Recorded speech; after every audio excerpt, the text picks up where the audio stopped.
Louet qui est avec nous pour en parler, associé gérant de Prime Finance. Bonjour Benjamin.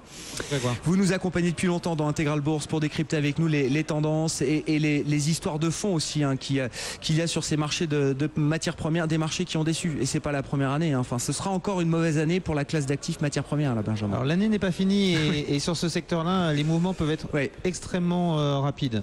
Effectivement, les performances ont été décevantes au cours des dernières années. Ça fait 2-3 ans qu'on a beaucoup de matières premières qui corrigent. Alors il y a des secteurs assez différents et des raisons assez différentes au sein de tout ça, mais le résultat est là. D'un côté, vous avez les matières premières agricoles qui souffrent beaucoup d'une météo qui finalement, enfin c'est très bien pour l'ensemble des consommateurs, mais la météo a été excellente depuis plusieurs mois et depuis maintenant 2 saisons, ce qui fait que les récoltes ont été pléthoriques, donc les prix ont beaucoup corrigé.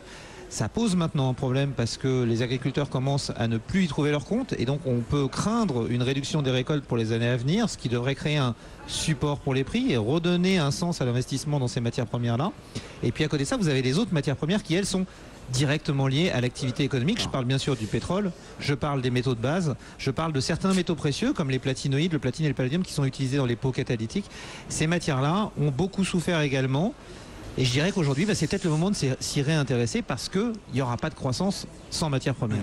Oui, ça veut dire voilà, on peut se réintéresser à ces matières premières liées au cycle économique si on croit que le cycle repart. Enfin, finalement, c'est toute la question là aujourd'hui. Je dirais qu'il y a deux aspects. Le premier, c'est de se dire je crois à la croissance, je crois au succès des politiques des banques centrales. Et dans ce cas-là, ça veut dire qu'on croit à la croissance.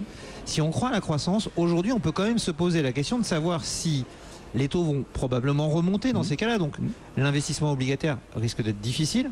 Les actions sont déjà très chères. Elles sont peut-être pas trop chères, mais elles sont en tout cas bien valorisées.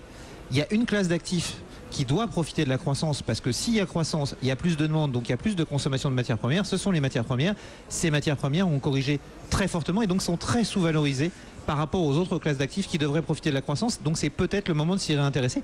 On voit par ailleurs d'ailleurs un certain nombre d'investisseurs institutionnels aujourd'hui qui se réintéressent à ce sujet pour les raisons que je viens d'évoquer. Et puis pour une deuxième raison importante, c'est que si demain il y a croissance, il va falloir voir comment on arrive à gérer le retour de l'inflation, qui est une vraie thématique. Et dans le cas d'un retour de l'inflation, les matières premières sont une des meilleures couvertures qui existent aujourd'hui.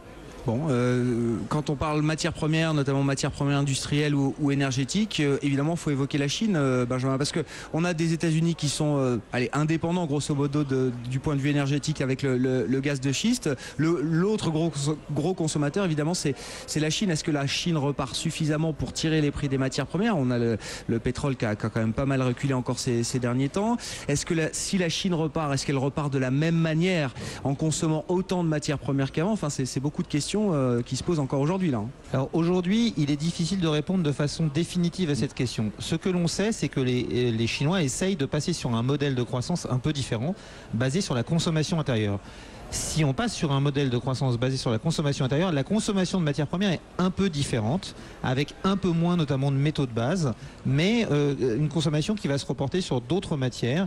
Et au final, on devrait avoir une consommation qui reste bon an mal an la même.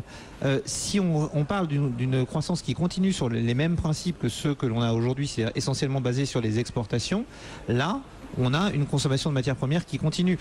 Il ne faut pas oublier que si les économies hors Chine repartent, si la Chine est tirée par les exportations, la consommation de matières premières va augmenter. Je rappelle juste un chiffre, en 2000, la Chine consommait à peu près 10% des métaux de base dans le monde, 10% de l'aluminium, 10% du cuivre. Aujourd'hui, la Chine consomme 40% du cuivre qui est consommé dans le monde. Donc si la Chine ralentit, comme c'est le cas, et qu'elle passe de 8,5 à 7% de croissance, on reste quand même sur des niveaux de croissance qui sont élevés et qui seront compensés par les gains de croissance qu'on aura dans les autres zones économiques si on croit à un retour de la croissance et au succès des politiques monétaires. Un prix du pétrole aussi faible aujourd'hui, là autour de 80, même sous 95 $ pour le Brent, le WTI, donc le grand pétrole américain à 93 $ et des poussières, ça peut commencer à poser des problèmes géopolitiques, j'ai envie de dire rajouter des problèmes géopolitiques à ceux qu'on connaît déjà dans les pays producteurs, des crises géopolitiques, des crises sociales dans ces pays-là qui viendraient surajouter à ce qu'on connaît déjà. C'est un gros sujet et on a vu cette semaine l'Arabie Saoudite commencer à donner quelques indications et dire que selon eux, l'OPEP pourrait décider à sa prochaine réunion qui a lieu en novembre de réduire sa production de 500 000 barils. Pour l'instant, ça n'a pas été entériné, mais il faut savoir qu'en fait, c'est l'Arabie Saoudite qui décide. L'Arabie Saoudite, déjà, d'elle-même au mois d'août, a décidé de réduire sa production de 350 000 barils. Donc, si l'Arabie Saoudite veut réduire, elle a un volant de production situé entre 8 et 10 millions de barils. Voilà. Et donc pour l'instant, elle l'a réduit modestement. Oui. Donc, mais elle a la possibilité d'aller plus loin. Ce qu'il faut savoir, c'est que les pays producteurs ont besoin d'un prix du pétrole élevé. Aujourd'hui, c'est indispensable pour eux.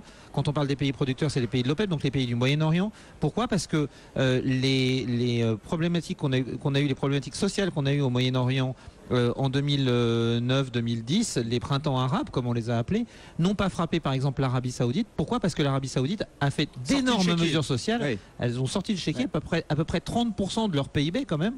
Et donc aujourd'hui, elles ont besoin d'un prix du pétrole. On estime aujourd'hui que l'ensemble des pays de l'OPEP a besoin d'un prix moyen du pétrole qui se situe aux alentours de 95 $ le baril cette année. Donc là, on y est largement, puisque oui, mais depuis le début de l'année, on a pris un peu d'avance. Donc ça, ce sont des gains qui ont été réalisés. Mais l'année prochaine, on parle d'un prix de 102 à 105 $ le baril nécessaire pour l'équilibre. Et vous avez dans ces pays des pays qui sont déjà nettement au-dessus. Vous avez des pays qui sont encore en dessous, mais des pays comme le Nigeria, des pays comme la Russie sont des pays qui ont besoin d'un prix du pétrole nettement au-dessus pour pouvoir réussir à tirer leur épingle du jeu et à avoir une situation sociale stable. Et donc, on aura forcément des forces de rappel. Donc là aussi, on a d'une part les producteurs qui vont soutenir les prix. D'autre part, si la croissance revient, la croissance soutiendra les prix. Donc peut-être un bon moment de se réintéresser à cette classe d'actifs qui est complètement délaissée aujourd'hui. Et justement, là, quand on veut se réintéresser à cette classe d'actifs, dans son allocation, je suis épargnant particulier, j'ai beaucoup de taux, j'ai un peu d'actions.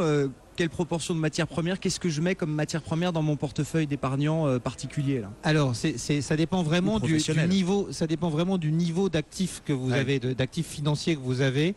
On déconseille aujourd'hui de mettre plus de 10% sur une classe d'actifs, donc sur les matières premières, c'est vrai aussi. Après, nous, on préconise plutôt un portefeuille assez diversifié, avec des problématiques qui sont très différentes. Vous avez l'or et les métaux précieux d'une façon générale, qui peuvent être aujourd'hui, pareil, l'or est peu cher quand on regarde les prix de production, et donc c'est peut-être un moyen aussi d'acheter une assurance si on se trompait et que les politiques monétaires n'avaient pas de succès. Produit de couverture. Voilà, produit de couverture, donc on peut dire jusqu'à 5%, et puis en complément, un peu de métaux industriels, un peu d'énergie, un peu de matières premières agricoles qui ont des problématiques très différentes et donc qui vont avoir une bonne diversification. Mais en tout cas, on déconseille plus de 10% du portefeuille sur ce type d'actifs. Merci beaucoup Benjamin. Merci d'avoir été avec nous cet après-midi en direct de Patrimonia, associé gérant chez Prime Finance, spécialiste des matières premières et de l'investissement dans les matières premières. On va marquer une pause.